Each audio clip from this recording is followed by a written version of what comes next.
Ang kwentong ito ay hango sa totoong buhay. Mula ito sa isa nating kabayan na itago na lamang natin sa pangalang Inday. Walang eksaktong taon. Cebu. Madaling araw pa lang ay bukas na ang tindahan ng tuba ni Aling Inday. Ang dalagang anak ang katuwang sa maliit na negosyo na kahit papano ay kumikita ng ilang daang piso sa bawat araw. Ang binatang anak naman na nagsisilbing tagakuha. Siya ang umaakyat ng puno ng nyog upang kumuha ng katas na kung tawagin ay tuba o lambanog. Pinipilahan ang kanyang tindahan dahil sa kakaibang timpla ng tuba. Balanse ang tamis, balanse ang asim, at amoy nakakatakam. Subalit marami ang nagrereklamo sa presyo ng bawat galon. Ako ang unang customer mo ngayon. Baka naman may tawad. Kahit 5. 2 galon naman ang bibiling ko. Wika ng manginginom. Kung tatawad ka lang din naman, huwag ka nang uminom. Tugon ni Aling Inday. Eto na bang si Inday suplada? 5 lang naman ang itatawad, ang mahal kasi ng kada galon mo. Sa kabila nga 10 lang Sa'yo 15. Di doon ka bumili. Ito ang presyo ng aking tindahan. Kung hindi mo kaya, huwag kang uminom. Hindi ka naman kawalan. O ito na nga 30. Ngayon lang naman ako tatawad. Ayaw pa akong pagbigyan. Magsasampung taon mo na ako suki. Binata pa lang sa'yo na ako bumibili. Malaki na nga yung mga anak ko. Kung gusto mong isalaysay ang buhay mo, isulat mo. Ipadala mo sa istasyon ng radyo. Pakinggan mo mag-isa habang umiinom ng tuba. Wala akong panahon sa ganyan. Napakasugi. Papangit ganyan. Ikaw ang pangit. May reklamo ba ako sa mukha mo? Pag nakikita ko nga yan, naiinis ako Eto na yung tuba mo. Umalis ka na. May ganyang mukha pala ng tao nakakainis pag tinitignan. Layas! Tinitigan siya ng masama ng manginginom pero hindi na pinansin ni Aling Inday. Ganito ang pakikitungo niya sa mga mamimilit suki. Nasanay na lang sila sa ugali ng matanda. May iba na nakakasabay. Meron ding hindi. Grabe ka naman, Nay. Unang customer natin, sinungitan mo kagad. Baka hindi na yun bumalik lumipat na sa ibang tindahan. Wala akong pakialam. Iatid ko pa siya dun sa kabilang tindahan Wika ni Ali Inday sa anak. Hindi na ito lumingon pa. Abala sa paglalagay ng bagay upang magkaroon ng kulay ang tuba. Ito rin ang sangkap na nagbibigay ng bango sa inumin. Mas lalo silang naging abala sa mga sumunod na oras. Isa-isang nagdadatingan ang mga manginginom. Araw ngayon ng linggo. Nakasahod kagabi. Kaya dumito sa inuman para magwaldas ng pera. Natuwa naman si Aling Inday habang tinitignan ang mga mamimili. Nay, wala pang laman ng galon sa itaas Meron pa ba tayo dyan? Baka mamayang hapon pa o sa gabi pa yun masisidlan Mabagal kasi yung katas Wika ni Lino, binatang anak ni Aling Inday. Galing ito sa taniman ng nyog upang tignan kung may makukuha na bang tuba kaso nga lang wala pa. May 5 container pa dito. Sasapat na siguro sa araw na ito. Bumili ka muna ng puto sa kabilang tindahan para makapagkape na kayo ng kapatid mo. Yung putong puti. Habang abala sa pagsisilbi sa mga manginginom, hindi maiwasan na merong darating sa lugar upang magsimula ng chismis. Si Aling Alona, ang matalik na kaibigan ni Aling Inday ang dumating. Kagad siyang kinalabit para mapag-usapan ang bagong chismis. Mare, kailangan mo na talagang bantayan niyang si Loida. Maraming kababaihan na sa lugar natin ang naloko dahil sa pagpunta sa mga baile.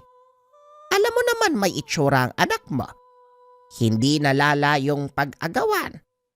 Ngayon nga na nandito lang yan sa bahay, pinagkakaguluhan na. Paano pa kaya pag lumabas? Wika ni Aling Alona. Sino naman nagsasabing papayagan kong maglakwatsa ang anak ko? Si Lino nga na lalaki hindi ko pinapayagan eh. Yung babae pa kaya? Ikaw naman, masyadong mainitin. Nagsasabi lang ako. Maiba tayo, Mari, ano? Itong tindahan mo, iba-iba yung mukha ng napaparito dahil sa inuman. Huwag ka sanang maging pabaya. Dapat kilala mo ang bawat isa sa kanila para makasigurado. Sa kabilang bayan kasi, merong nagpapanggap na customer. Tapos aswang pala. Nabiktima ang may-ari ng tindahan. Nadali pa ang buntis na anak. Wika ni Aling Alona. Subukan niya lang pumunta dito. Ako mismo ang gigilit sa leeg ng aswang na yan. Wika ni Aling Inday. Sabay kuha ng matulis na machete na gagamitin sa pagbiyak ng buko. Natakot pa ang kumare sa pag-aakalang kung saan gagamitin. Ay Diyos ko, nakakatakot ka naman. Ay Inday, mukhang marami ka pang gagawin ano? Pabili ako ng kalahating galon para sa asawa kong lasenggo. Kalahati lang ha, 7 lang ang pera ko eh. Wika ni Aling Alona. Kumuha ka na lang ng 1 galon. Kukulangin yan sa asawa mo. Bayaran mo na lang sa susunod na linggo. Pag-alis ng kumare may lumapit na lalaki. Bagong-bago sa paningin ni Aling Inday ang mukha nito. Hindi naman nag-isip ng kung anong pagdududa dahil nitong mga nakaraang araw maraming dayo sa kanilang lugar. Malapit kasi sa kalsada ang pwesto kung kaya't may mga biyaherong humihinto para makabili ng maiinom at pagkain. Inasikaso niya ang lalaki na kaagad bumili ng 2 galon. Itatanong niya sana kung meron bang kasama dahil marami ang binili. Subalit hindi niya natinuloy. Mukhang masungit ang lalaki. Pagkatapos maiabot ang sukli, tumalikod na ito at nagtungo sa mesa sa dulo. Mag-isa lamang siya roon dahil madalas pumipwesto ang karamihan sa harapan at gitna. Habang nagpapatuloy ang kaganapan sa tindahan, sinusulyapan nito ni Aling Inday. Wala naman siyang naisip na masama. Subalit nahahatak ang kanyang atensyon. Palihim na minamanmanan. Sa paglipas ng oras, naubos nito ang 2 galon ng tuba. Pero hindi man lang makitaan ng pagkalasing. Ni pamumula ng muka. Wala sa kanya o kahit pagod na mga mata. Kalmado at maayos pa rin ang pagtindig. Pagkatapos maibalik ang galon na wala ng laman, umalis na ang lalaki. Lumipas pa ang ilang oras mas maraming dumarating. Ang sitwasyon, may aalis at meron ding darating. Kinulang ang 5 container ng tuba. Mabuti na lang nakakuha na si Lino ng karagdagang 3. Minadali na lamang ang paglagay ng tungog dahil humaba na ang pila. Sa kabutiang palad, wala namang nangyaring gulo dahil lahat ng manginginom ay takot kay Aling Inday. Kapag may nagsimula ng gulo, walang pagdadalawang isip na duduruin ng machete. Kakalad ka rin patungo sa mismong bahay nito. Pagkatapos, hindi niya na pagbebentahan pa kahit anong pakiusap. Iniwasan ng mga lasing ang makagawa ng gulo upang makabalik pa sa tindahan. Sa lahat ng tubaan sa lugar, kay Aling Inday lamang ang kanilang binabalik-balikan. "Oh, baka mamaya may mag-away sa inyo ha. Bagong hasa pa naman yung machete ni nanay. Mamaya may makita na naman akong hinahabol niyan eh." Wika ni Lino sa mga nag-iinuman na nag-aasaran. "Itigil nyo na yan, mamaya magkainitan kayo eh. Mag-usap na lang kayo ng ibang bagay." Kuya, tanungin mo nga yung lalaking yun kung bibili siya. Kanina pa yung nakatayo dyan eh. Parang nag-aalangan na lumapit. Yung bang nasa dulo? Baka may inaantay lang. Kung bibili yan, lalapit yan. Kakasabi ko lang, baka nag-aalangan o nahihiya. Marami kasing lasing, baka natatakot eh. Lapitan mo na. Kanina pa yan siya eh.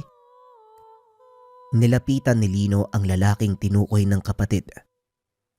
Tama nga ito. Nahihiyang lumapit para makabili ng tuba.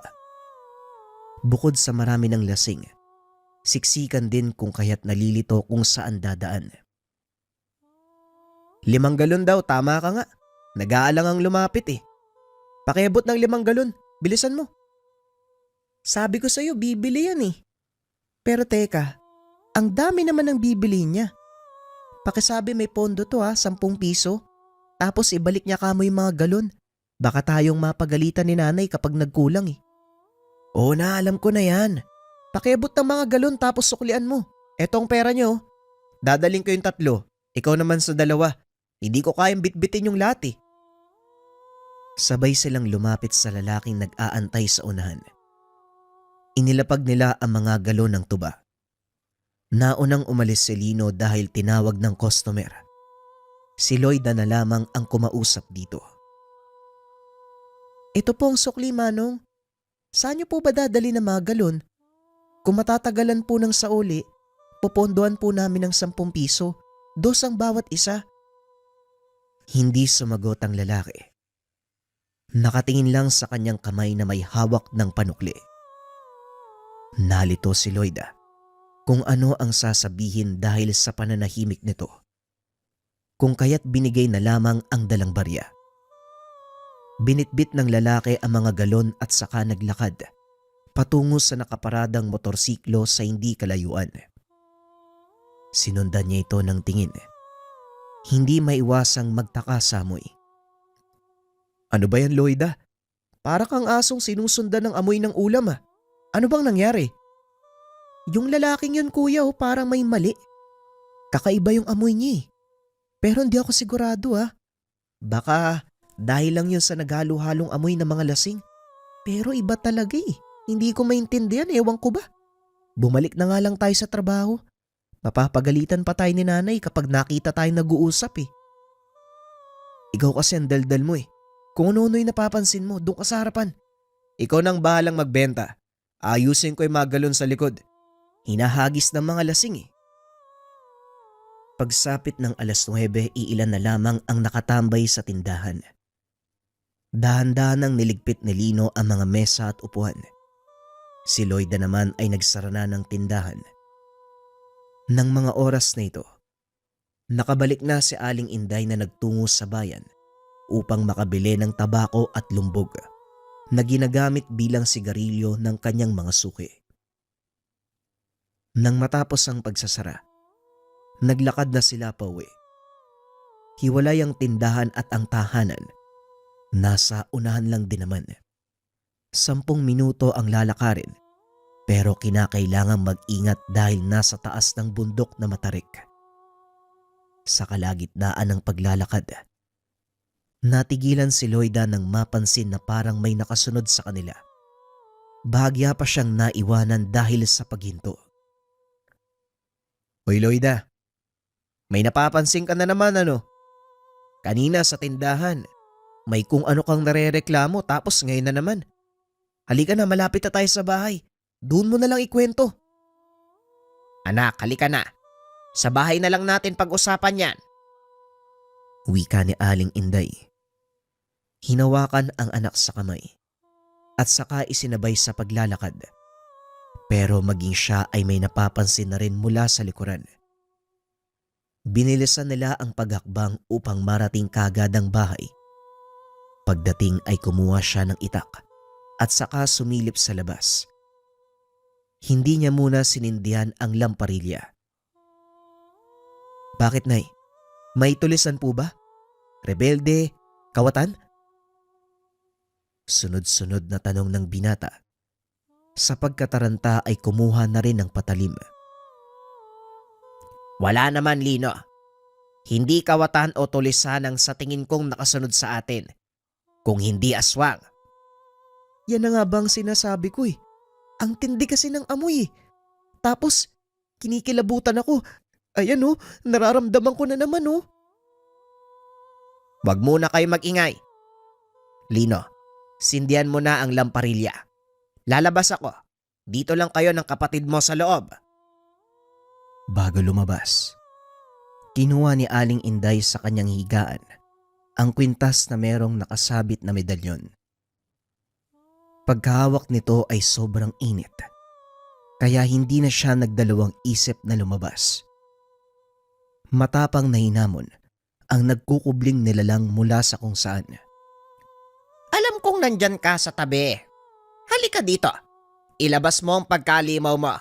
Hindi yung nagtatago ka na parang duwag. Bakit mo ba sinusundan ng anak ko? Wika ni Aling Inday. Katahimikan lamang ang sumagot sa kanya. Matindi pa rin ang pag-alingasaw ng amoy sa paligid, pero hindi maturo kung saang bahagi nagtatago. Hindi na rin siya lumayo sa bahay dahil nababahala rin sa mga anak na nasa loob. Ano na?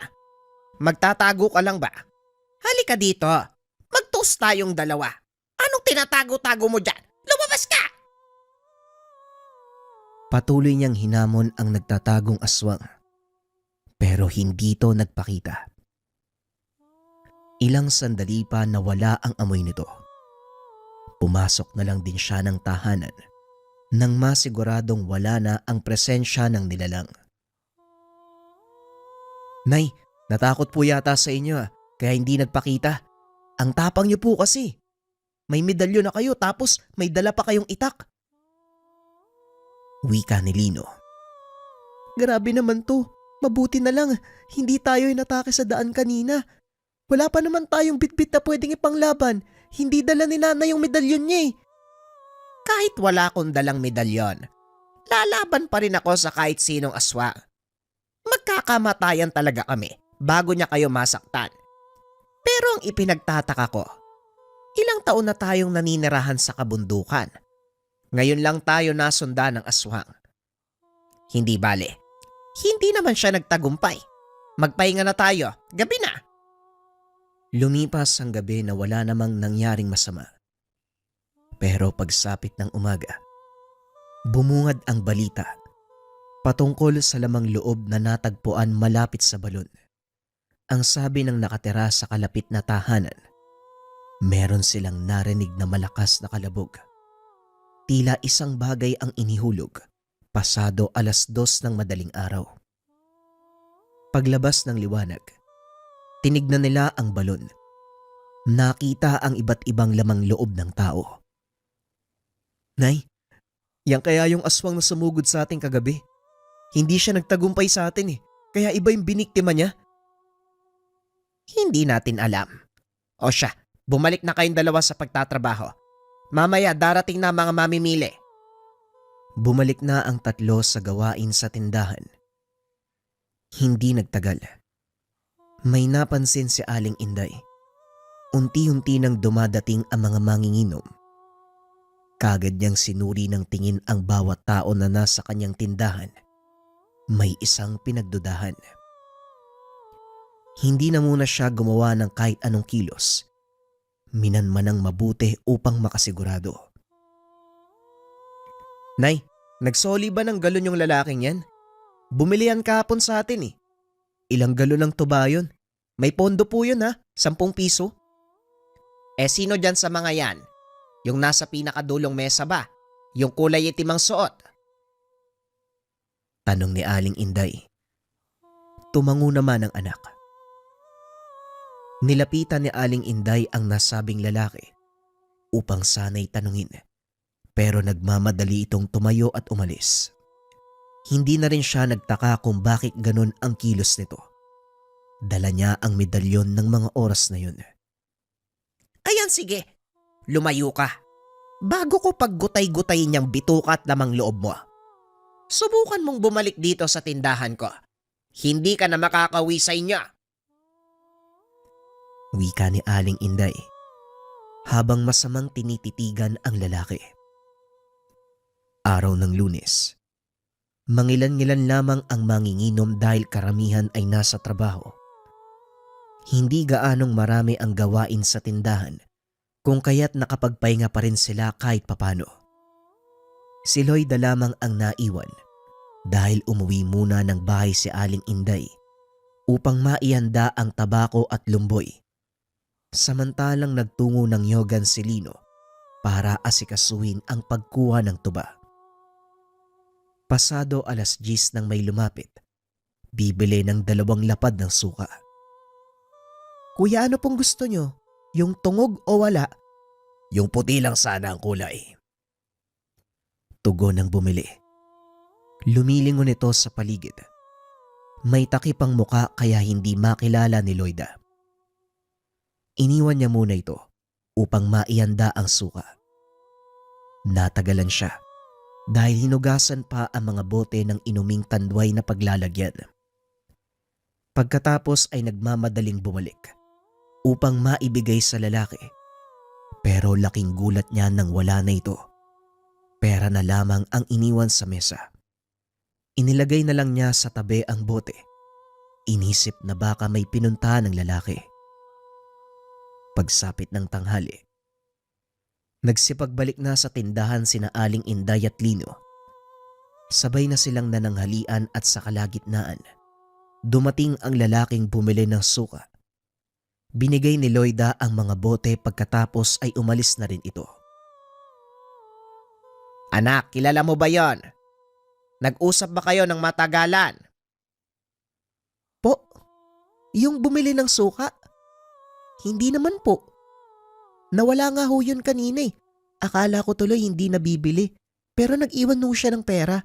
Bakit ho? Etong si Lloyda naman, kapag si nanay ang nagtanong tungkol sa isang tao, asahan mong may mali. Si nanay yan eh. Aswang po ba siya, Nay? Hala, hindi ko po napansin. Wala naman po kasing amoy. Baka nagdududa lang po kayo kasi may takip sa muka. Kahit balutin pa ang buong katawan, malalaman ni nanay yan. Hindi makakalusot kay nanay ang mga aswang. Isang tingin, isang amoy. Alam ka agad. Kaya ikaw mag-ingat ka. Ang dali mo pa namang mauto lalo na sa mga bumibili dito. Huwag ka basta-bastang kumakausap ng bagong muka katulad ng lalaking yun. Tama na ang usapan, kumain na tayo. Kayong dalawa ha? Huwag bastang kakausap ng kung sino-sino. Basta ibigay nyo lang yung kailangan nila. Kunin ang pera. Ganun ka simple. Naunang natapos sa pagkain si Aling Inday. Lumabas siya ng tindahan at tinignan ang lalaking nasa unahan. Pagkakita sa kanya, kaagad itong gumawa ng kung ano-ano. Kinukumpuni ang motorsiklo kahit walang sira.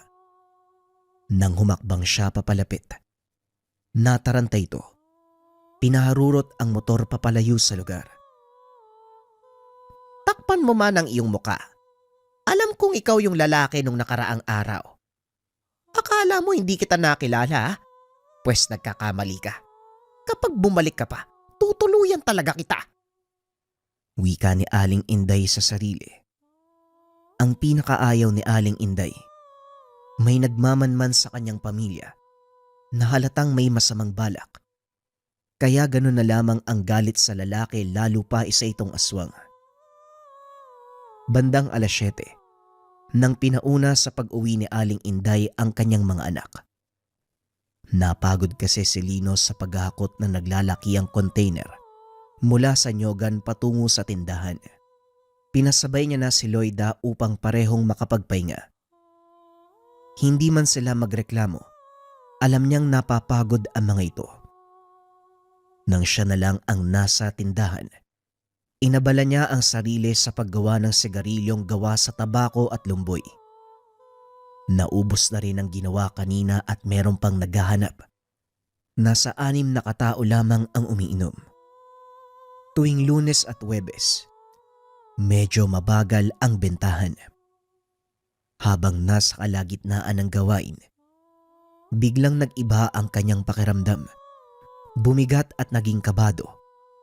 Babaliwalain na sana, pero hindi mapakali na parabang may nangyayari na dapat niyang alamin. Dahil dito, Nagmamadali siyang nagsara ng tindahan. Hindi na niligpit pa ang mga mesa at upuan.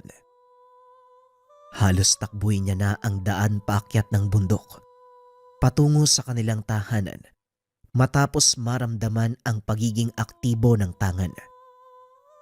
Kinutuban na siya. Tama nga ang hinala dahil naabutan ang aswang sa likod ng bahay. Maayos na nakatago, pero kitang-kita niya. Tahimik sa loob. Halatang tulog na ang mga anak. Kaya naman dahan-dahan niyang kinuha ang machete sa kusina. Pagkatapos ay lumabas para hamunin ang aswang. Sa pagkakataong ito ay humarap na sa kanya. Sa wakas naman nagkaroon ka ng lakas ng loob para magpakita. Anong ginagawa mo dito? Sa tingin mo magtatagumpay ka? Bibiktimahin mo ang mga anak ko? Siguro sa iba oo. Pero sa mga anak ko hindi. Bago mo sila magawa ng masama, sa akin ka muna dadaan. Itinutok niya ang matulis na machete sa mukha ng aswang. Ilang sandali pa ay sumugod na ito. Nagbuno sila. Parehong naiilagan ang bawat atake. Pero kahit anong gawin ng nilalang, nagagawa pa ring sabayan ng ali. Hindi nagtagal. Napuruhan ito hanggang sa umandusay na lamang. Nagingalo matapos masugatan sa leg. Kagad namang bumaha ang dugo nito sa lupa. Pagkatapos mangisay ay hindi na nakagalaw. Ang tapang-tapang mong sumugod dito. Madali ka lang palang mapatay. May nalalaman ka pang pagbili ng paninda ko. Yung pala, nagbabalak lang na sumalakay. Anong napala mo? Kamatayan! Dahil napatawa na ng kamatayan ang nilalang. Ginising niya si Lino upang matulungan siya sa pagdispatsa ng katawan. Hindi na nagulat ang kanyang mga anak matapos malaman na meron siyang napatay na aswang. Ilang beses na silang nakakita ng bangkay nito kahit noong pang nabubuhay ang ama na isang manunugis. Nang mailigpit ang katawan, nakiramdam muna si Aling Inday sa paligid. Nagpalipas siya ng ilang sandali sa bakuran para masiguradong wala nang umaaligid. Nay, maghahating gabi na po. Pumasok na po kayo, malamig dyan sa labas oh. Saka maraming lamok. Wala na po sigurong aswang. Pumasok na rin si Aling Inday. Wala na siyang nararamdamang presensya ng aswang. Sa gabing ito, pinili niyang magbantay sa paligid. Kahit nasa loob ng tahanan, hindi siya mapakali na baka may sumalakay. Pero sa kabutiang palad ay wala naman. Lumipas ang gabi ng matiwasay. Dahil sa nangyari, hindi na nagpakampante si Aling Inday. Suot-suot na palagi ang medalyon at may nakasugbit na patalim sa tagiliran. Ang bahay at tindahan naman ay pinalibutan ng pangontra na hiningi sa kaibigang albularyo. Bawat customer na napapadpad, pinagmamasdan niyang mabuti. Pinakikiramdaman ng pagkatao at kapag may napansing kakaiba, babantayang maigi at palihim na babalaan. Meron siyang isang napaalis. Hindi na bumalik dahil sa maigpit na banta. Maging sina Lino at Loida, naging maingat sa pagtanggap ng mga customer. Iniiwasan na maranasan uli ang sinapit nung nakaraan. Pero para sa kanilang tatlo, may bantaman ng mga aswang at nilalang sa lugar. Hinding-hindi sila aalis sa pagtitinda sa tubaan. Isang bagsak na kwento tungkol sa Baryo Bayawak. Ang kwentong ito ay hango sa totoong buhay. Mula ito sa isa nating kabayan na itago na lang natin sa pangalang Mang Ruperto. Walang eksaktong taon sa lugar ng Sabang. Pasado 6:00 ng gabi ng mga panong ito. Abala si Mang Ruperto sa paghahasa ng itak at karet. Naririndi na ito sa mga kumakalat na balita tungkol sa mga bayawak. Hindi na rin siya makapaghintay na makaharap ang nasabing hayop at mabigyan ng leksyon. Sa kalagitnaan ng paghahasa, biglang nagkagulo sa unahan. May mga taong nagtatakbuhan at nagsisigawan. May bayawak! Mga kapitbahay! Nandiyan ang mga bayawak! Wika ng isa sa mga kapitbahay. Pumasok kayo sa loob, bilisan nyo, may bayawak! Wika ng isa pa. Sinundan lang ni Mang Ruperto ng tingin ng nagtatakbuhan. Naalisto ang lahat at kanya-kanyang pasok. Kagad nagsara ng mga bintana at pintuan pero hindi si Mang Ruperto. Nanatili lang itong nakatayo sa bakuran. Inaantay ang paglitaw ng bayawak. Hindi nagtagal. Kusang lumapit ang nilalang. Pero nang sandaling makita si Mang Ruperto, walang pagdadalawang isip itong tumalikod at kumaripas ng takbo. Hinabol iyon ng matanda. Hindi makapaniwala sa nakita. Hindi lang isa o dalawa ang bayawak. 10 ang kanilang bilang. Tila nagkaisa pa dahil nagpunta ang mga ito sa iisang direksyon. Sinundan niya lang ang mga hayop hanggang sa umabot sa ilog. Pero sa sandaling nakaapak na ang mga ito sa tubig, isang bayawak na lang ang umahon patawid sa kabila. Hinanap ni Mang Ruperto ang iba pa. Subalit wala nang nakita. Dahil sa labis na pagtataka at para makasigurado, tumawid ito gamit ang tulay na gawa sa kawayan. Pagdating sa unahan ay walang naabutan. O Roberto, ano ginagawa mo dito? Madalim na! Wika ng kaibigan na si Mang Goreng. May hinahanap kasi ko, Goreng. Yung bayawak nakita mo ba? Tumawid yun dito eh. Tugon ni Ruperto. Bayawak? Anong bayawak? Yung sinasabi ng mga tao. Ay naku, pati ba naman ikaw maniniwala sa ganon? Totoo yun, Goreng. Nakita ko nga mismo eh. Kung meron man, bakit hindi ako ay natake? Huwag mo sabihin na mamimili sila ng bibiktimahin. Sandaling napaisip si Ruperto. Imposibleng hindi sinalakay ng bayawak si Goreng. Gayong malapit lamang sa ilog ang tahanan ng matanda. Habang yung mga malalayong tahanan, napeperwisyo ng mga ito. Hindi na lang siya binigyang pansin ni Mang Ruperto dahil medyo nakainom ang matanda. May bitbit pa itong bote ng lambanog at kakanin sa kabilang kamay. Nagpaalam na lang siya at nagmamadaling umalis. Pagbalik sa tahanan, kagad itong nagtanong kung may kapitbahay bang napuruhan sa muling pag-atake ng mga bayawak. Sa kabutiang palad, wala namang kahit sinong nadamay. Sa kabilang banda, napapaisip din si Mang Ruperto kung saan galing ang mga nilalang na ito.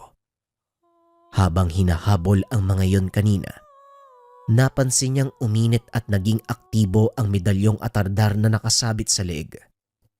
Kaya nagduda si Mang Ruperto sa mga bayawak.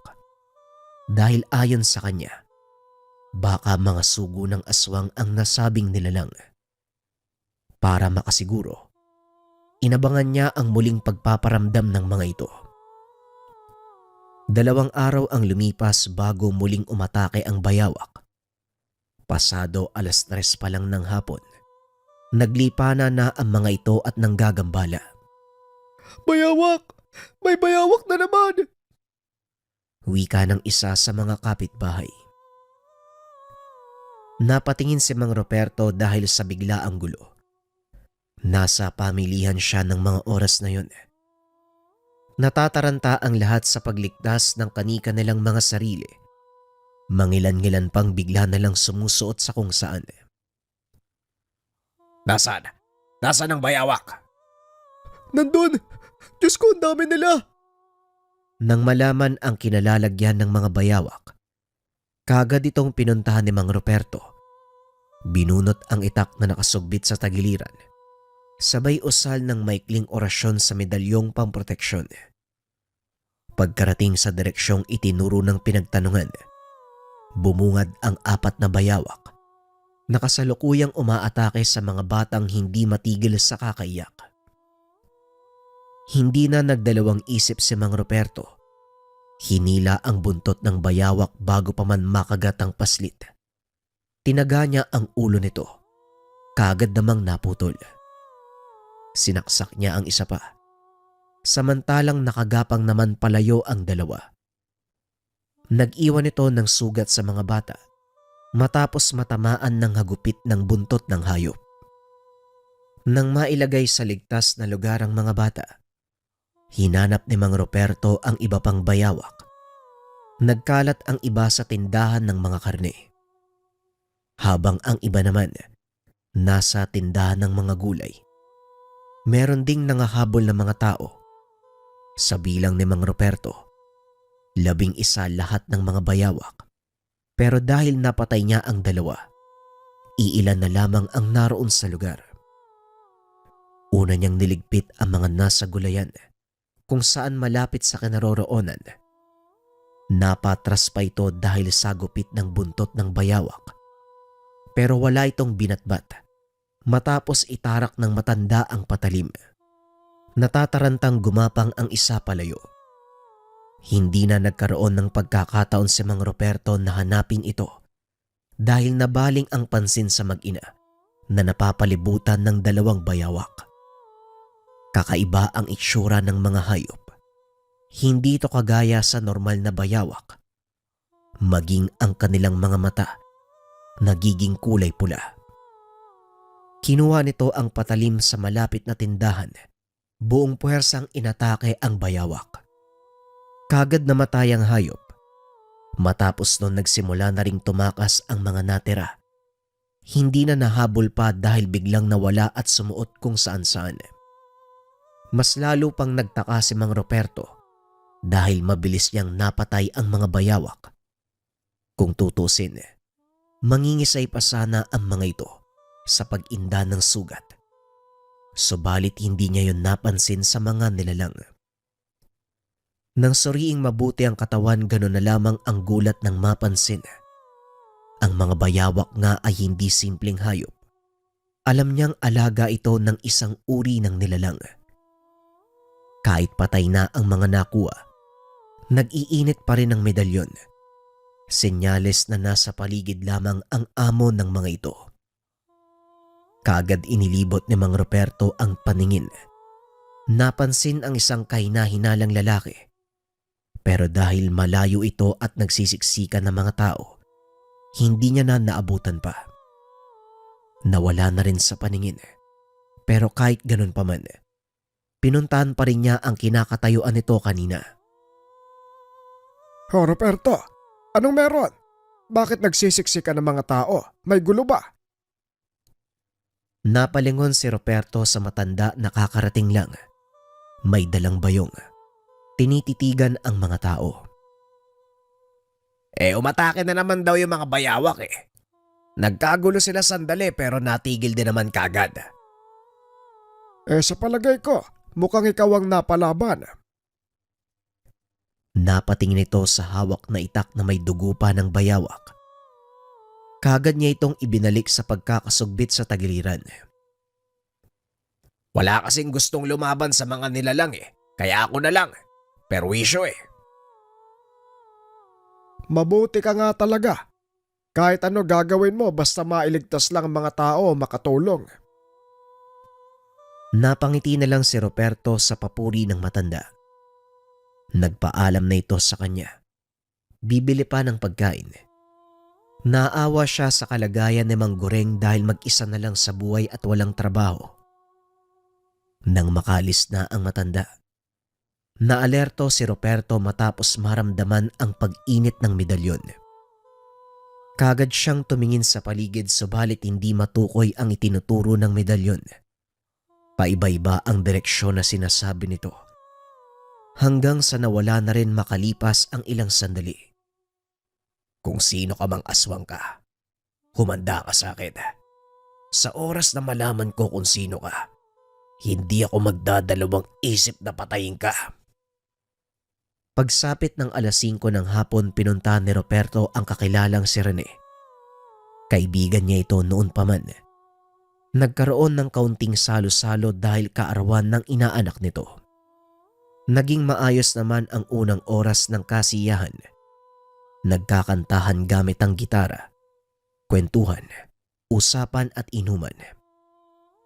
Nasa labas si Roberto, Rene at ang kapatid nitong si Alan. Nasa loob naman ang asawa at 2 anak ni Rene. Natutulog na dahil malalim na ang gabi. Sa kalagitnaan ng pagsasaya, natigilan si Roberto nang mapatingin sa paligid. Nag-iinit ang medalyon. Masyado itong alerto. O bakit, may problema ba, paring Roberto? Tanong ni Rene. May nararamdaman akong kung ano sa paligid nyo. Parang may aswang eh. Naalisto naman si Rene at Alan. Kagad napatayo at pumasok ng bahay. Muli silang lumabas na may dalang patalim. Sabihin mo sa akin, pare. Nasaan? Tanong ni Alan.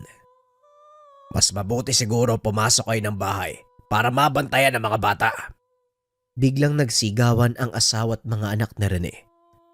Nagmamadali silang pumasok at naabutang kinakagat ng 2 bayawak ang isang bata. Pilit hinihila palayo ng asawa sa anak ang bayawak. Kagad itong napatay matapos tagain. Pero laking gulat ni Roberto. Marami pang bayawak sa lugar. Malayo naman sa ilog o masukal na kakauyan ng tahanan ni Rene. Subalit naabot pa rin ang bayawak. Hindi na nag-aksaya ng panahon si Roberto. Ginamit ang medalyon sa pamamagitan ng pagsambit ng orasyon. Isa-isang pinutulan ng ulo ang mga nilalang. Tumalsik pa ang dugo na kumapit sa talim ng itak.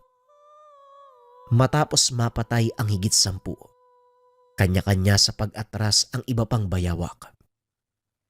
Mas marami pang nakatakas kaysa sa mga namatay. Mula sa hindi kalayuan, nagip ng mata ni Roberto ang nakatalikod na tao. Madilim na sa bahaging iyon at dahil papaalis na ito, hindi na siya nagkaroon ng pagkakataon upang malapitan ang lalaki. Matapos makakita ng sulo sa tabi, sinindan niya ito at nagmamadaling sinundan ng tao. Sa paghabol, nakarating si Roberto sa kakauyan. Hindi niya na alam kung saan banda dahil napapaligiran na ito ng puno. Tinalasan niya ang pandama at paningin upang hindi mawala ang sinusundan. Paglipas ng ilang sandali, napayuko na lamang si Roberto nang may maapakan. Ganon na lamang ang pagkagulat. Nasa paanan niya ang bayawak.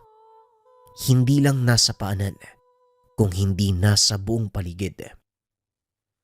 Hindi mabilang ang mga nilalang sa palibot. Nakakarindi pa ang matitinis nitong halinghing. Kagad namang naalisto matapos pa isa-isang sumugod ang mga ito. Paulit-ulit na tumatalon ang mga ito. Maagap naman si Roberto. Tinataga ang bayawak na lumalapit sa kanya. Habang kinakalaban ang mga nilalang, napansin niya ang paghagikgik ng kung sino mula sa dilim. Nang itutok ang liwanag ng sulo, nakita niya ang taong sinusundan.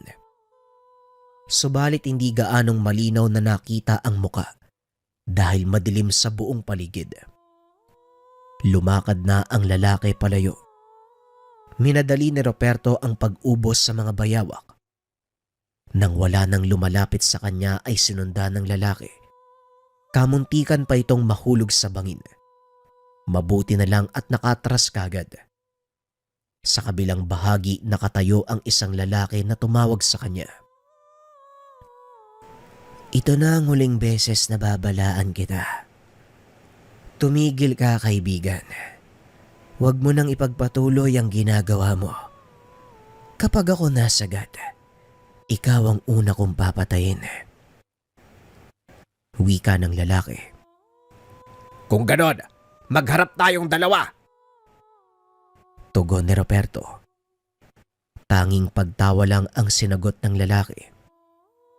Hindi naman ito makilala ni Roberto sa boses. Iba ang tono nito. Pero ang hubog at tindig, Meron siyang pagdududa.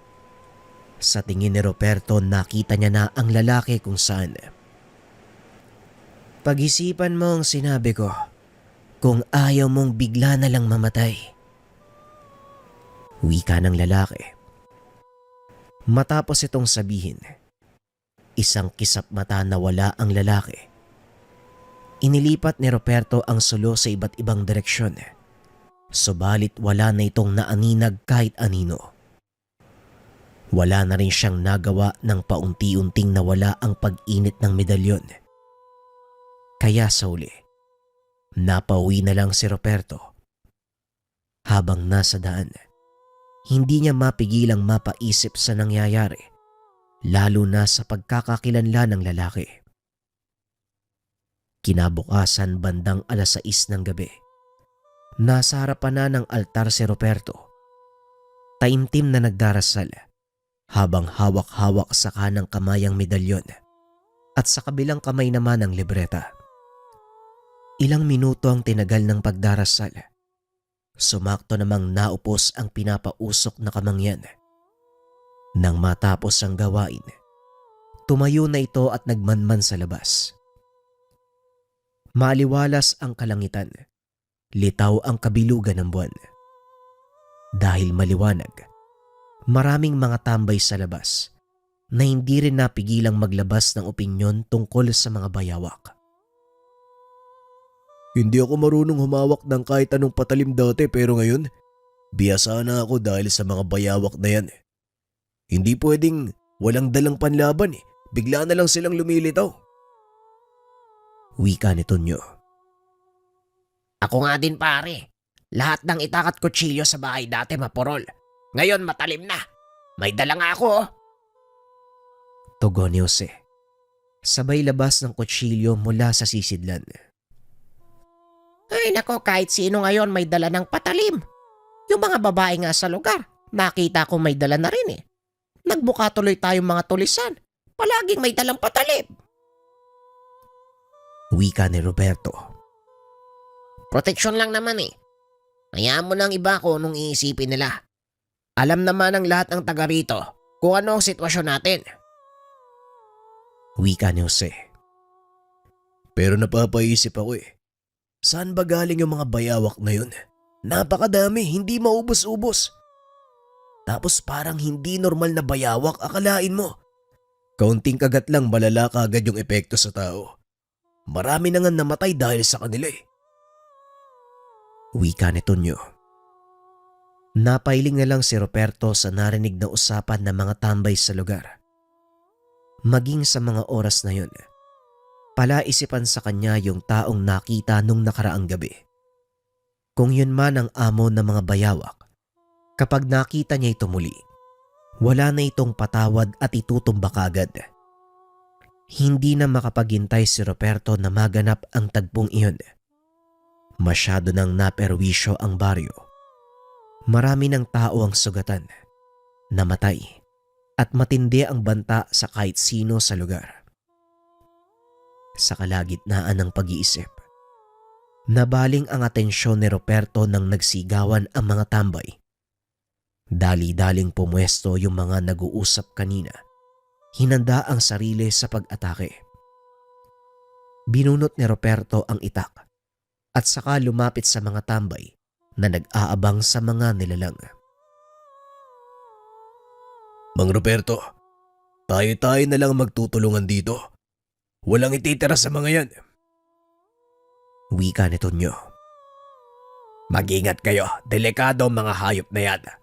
Kung kinakailangang umatras, gawin nyo na. Huwag kayong magdadalawang isip. Hindi normal na mga hayop ang mga yan. Wika ni Roberto. Sabay na napatango ang mga tambay at sa sandaling nakalapit na ang mga bayawak, kanya-kanya sila sa pagharap. Sinikap naman ni Roberto na mapatay kagad ang mga nilalang. Pero hindi niya akalain na mahihiwalay siya sa mga kasamahan.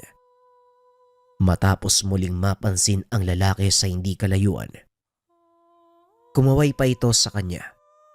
Walang pagdadalawang isip na lumapit si Roberto.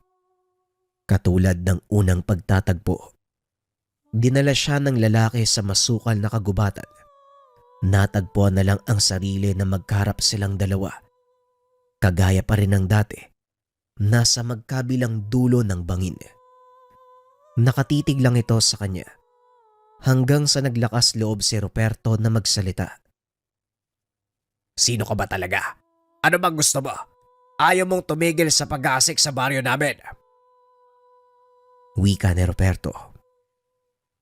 Ang gusto ko lang naman, pagkain. Hindi naman ako yung namemerwisyo ah. Yung mga alaga ko lang. Wika ng lalaki. Hindi makapaniwala si Ruperto sa sinabi nito.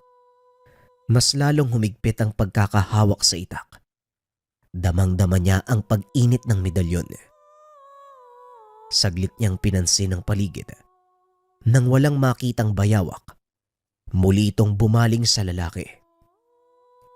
Lumapit ka rito at huwag kang duwag. Palagi na lang may bangin sa pagitan nating dalawa. Aswang ka, hindi ba? Ano bang kinakatakot mo? Halika dito! Wika ni Ruperto. Oo, aswang ako. Pero hindi ako mangmang. Merong kang tangan. Kaya kitang patayin. Pero mas mabuti nang mag-ingat. Kung ganon, inaamin mong duwag ka. Matapos itong sabihin ni Ruperto, nag-anyong aswang ang lalaki. Kahit may kalayuan ang kinilalagyan, malinaw niyang nakikita ang hubog ng halimaw. Mahaba ang mga kuko. Itim ang balat. Walang tigil sa pagkikiskisan ang mga ngipin. Higit sa lahat, ang mga nanlilisik na mga mata. Gustong-gustong patayin si Ruperto. Inihanda ni Ruperto ang sarili. Pero gano'n na lamang ang pagkagulat nang makarinig ng mabilisang mga yabag sa likuran. Pagkalingon niya, bumungad ang hindi mabilang na mga bayawak. Mula sa aswang tuluyang nabaling ang atensyon ni Ruperto sa mga nilalang. Tumaga ito kung saan-saan direksyon. Matamaan lang ang mga bayawak. Ngunit halos hindi siya makasabay sa dami ng mga ito. Ang ipinagpapasalamat ni Ruperto noon, meron siyang proteksyon ng medalyon at kahit ilang ulit tumatama ang latigong buntot ng bayawak, wala itong natamo ni isang galos. Maging ang pagkagat ng mga ito ay hindi umuubra. Nagkaroon ng pagkakataon si Ruperto na patayin ang mga ito. Nang matapos, hindi niya na naabutan ang lalaki. Pero hindi siya sumuko. Tinawid niya ang kabilang bahagi ng bangin at hinanap ang bakas nito. Hindi naman siya nabigo. Nakitang may marka ng mga yapak sa lupa. Sinundan ito ni Ruperto hanggang sa malayo na ang narating. Nang sandaling napangat ang tingin, laking gulat niya dahil hindi siya nakausad. Nasa bunganga pa rin ito ng bangin. Ilang sandali pa biglang uminit ang medalyon at sa isang iglap, nawalan siya ng balanse matapos may bumangga na kung ano sa kanya. Sinubukan niyang tumayo pero muli siyang nasubsob dahil binangga siya uli. Sa pagkakataong iyon, nabitawan ni Ruperto ang itak. Sinamantala naman ito ng aswang. Dumaga ng nilalang kay Ruperto. Walang tigil siyang pinagkakalmot. Naiharang na lamang ni Ruperto ang mga braso sa muka upang kahit papano makahinga mula sa pag-atake ng nilalang. Sinubukan pa nitong ibaon ng kuko sa tiyan, subalit hindi siya nagtagumpay. Nang mapansin ang tangkang paglayo ng aswang, hinawakan niya ang binti at saka ibinagsak sa lupa. Siya naman ngayon ang walang tigil sa pag-atake sa aswang. Matapos maabot ang itak, pinagtataga niya ito. Subalit ilang ulit ng paglapat ng talim sa katawan ng nilalang, hindi naman gaanong tumatarak ang patalim. Dala ng pagtataka ay natigilan si Ruperto. Kinuha ng nilalang ang pagkakataon para makabawi at makatakas. Hinabol niya ito. Subalit sa puntong iyon ay tuluyan ng nawala. May mga bakas ng dugo sa mga dahon at halaman. Meron ding marka ng mga yapak sa lupa, pero hindi na masundan dahil nawawala din. Bumalik na si Ruperto sa tahanan. Pagkarating naabutan ang mga tao sa labas na nagtitipon. Nagtutulungan para magamot ang mga sugat na natamo mula sa mga bayawak. Sa kabutiang palad, wala namang namatay, pero marami ang sugatan. 2 ang napuruhan. Kagad nang inilapit sa manggagamot sa kabilang baryo. Tumulong na rin si Ruperto. Ipinagamit ang natirang lana mula sa huling nagawa. Hindi pa siya muling nakakagawa ng lana. Abala sa misteryosong nilalang na gumagambala sa kanilang lugar. Mabisa naman ang gawa niyang lana. Kahit kaunti lang ang ilagay sa sugat, nawawala kagad ang kirot. Grabe na talaga yung nangyayari sa baryo natin. Makailang ulit na tayong inatake ng mga bayawak. Kailan ba titigil ang mga yan? Ay naku, wag na tayong umasa na titigil pa yung mga pesteng yan. Ang mabuti pa siguro, maging alisto at handa na lang tayo o umalis na lang tayo dito.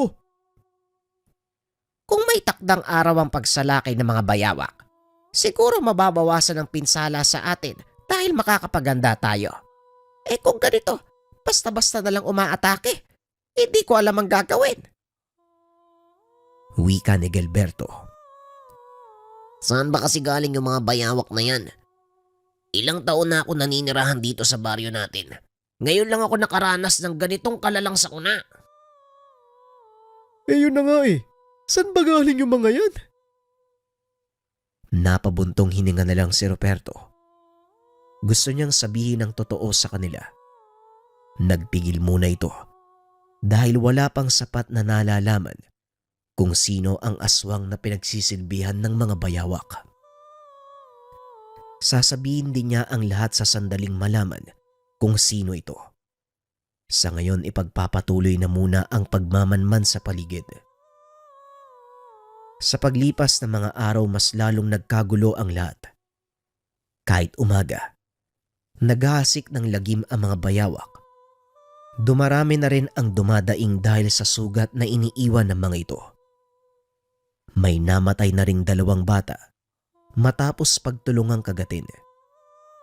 Nadagdagan din ang sugatan. Kahit anong gawing pagpigil, hindi nauubos ang mga nilalang.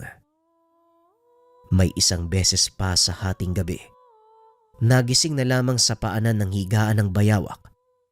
Bago pa man makasigaw ng tulong, nasunggaban na ito. Hindi rin nakaligtas ang isa sa mga tambay na si Jerry. Hindi na nakayanan ni Jerry ang pakikipaglaban sa bayawak. Matapos itong makapasok sa tahanan, kagad pang pinunterya ang 4 na buwang sanggol na nasa kuna. Mabuti na lang napansin niya at nakarga bago makagat. Kahit nakapatong na ito sa mahaba nilang lababo, nakakaakyat pa rin ang mga bayawak. Kahit ang anak at asawa na nagkulong sa kwarto upang makaligtas, napasok pa rin ang bayawak. Sa puntong iyon, naging mas agresibo ang mga bayawak at kaya ng basagin ng mga bagay-bagay. Nabutas pa nito ang pintuan, kaya kaagaran silang nakakapasok. Mahal, tulungan mo kami. Wika ng asawa ni Jerry. Sumigaw na ng tulong sa mga kapitbahay. Nang sandaling iyon ay narinig ito ni Ruperto. Wala nang sinayang na oras ang binata. Pinagtataga nito ang mga bayawak na nadadaanan at nakikita. Nang mailigtas si Jerry at ang sanggol, ang kwarto naman ang binalingan niya. May 4 na bayawak doon sa lugar. Nagsusumikap na maabot ang mga batang nasa pinakaibabaw ng aparador. Habang ang ina naman, napapahagulgol na lang sa takot habang pinaghahampas ng kaperasong kahoy ang nilalang na lumalapit. Hindi na nagaksaya ng oras si Ruperto. Pinutulan kagad ng ulo ang mga bayawak. Nang maubos, lumabas na rin siya para matulungan ang iba. Hindi na maganda to. Sobrang dami nila. Wika ni Jose. Lahat na yata ng bayawak sa mundo nandito na sa baryo natin. Kahit saan mapatingin, maraming bayawak sa lugar. May mga tahanang nasira dahil sa mapangahas na mga nilalang. Hindi na nakayanan ni Ruperto ang nararamdaman sa mga nakikita. Inilabas mula sa pagkakatago sa ilalim ng damit ang medalyon. Nang sandaling mapatingin ng mga bayawak, kanya-kanya ang mga ito sa paggapang palayo. Hinuhuli niya ang mga nilalang na naaabutan. Pero makalipas ang ilang sandali ay nawala na ang lahat. Anong nangyari? Bakit bigla silang nawala? Bigla silang nawawala tapos bigla din niyang susugod. Nang kumalma na ang lahat, sinimulan nila ang paglinis na nagkalat na bangkay ng mga bayawak. Napatakip na lang ito sa ilong sa sobrang sangsang ng amoy. Dinala ito sa malayo. Pinagtulungang hukayan ng libingan, pero sinunog muna bago ibaon sa lupa. Matapos ay kanya-kanya sila sa pag-uwi upang makapagpahinga. Samantala, hindi magawang makatulog ni Ruperto. Mulat na mulat hanggang sa sumapit ang umaga. Pagpatak ng 7:00 matapos makapag-agahan, lumakad na ito papunta sa bangin. Sa puntong iyon, sinubukan niyang hanapin ang bakas ng mga bayawak. Nagbabaka sakali, may mahanap na daan na nagtuturo kung sino ang pinagsisilbihan nitong aswang. Matalas ang pandama, pandinig at paningin ni Ruperto. Bawat natatanda ang daanan sa mga nagdaang gabi, sinusuong niya. Kaso nga lang, wala nang kahit anumang bakas na makita. Tuyong-tuyo na ang lupa. Hindi na rin makita ang mansya ng dugo sa mga dahon ng halaman. Napabuntong hininga na lang ito. Naupo sa malaking bato sa tabi ng bangin. Hindi naman gaanong masakit ang init ng araw. Nagsisilbing silong ang nagkakapalang dahon ng mga puno, kaya hindi na naisipang bumalik. Dala ang baon na tubig na isinilid sa isang bote. Tinungga niya ito. Sandaling inangat ang tingin. Napansin niya ang isang tahanan.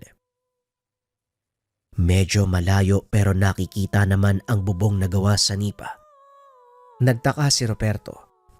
Sa pagkakaalam niya walang tahanan sa bahaging iyon, kaya paanong nagkaroon?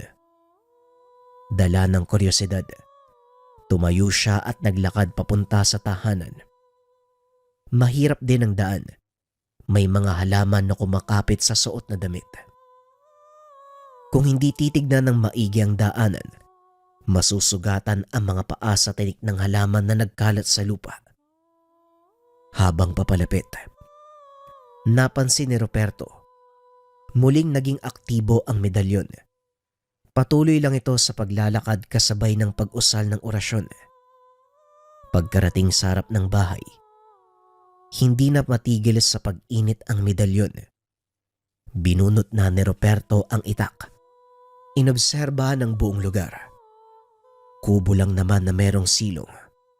May barong-barong din sa hindi kalayuan. Ito ang una niyang tinignan. Masyado nang masukal sa bahaging iyon ng kakauyan. Bago hinawi ni Ruperto ang punit-punit na tela na nagsisilbing pinto ng barong-barong. Muli niyang tinignan ang paligid nang masiguradong walang ibang nakakita. Hinawi niya ito.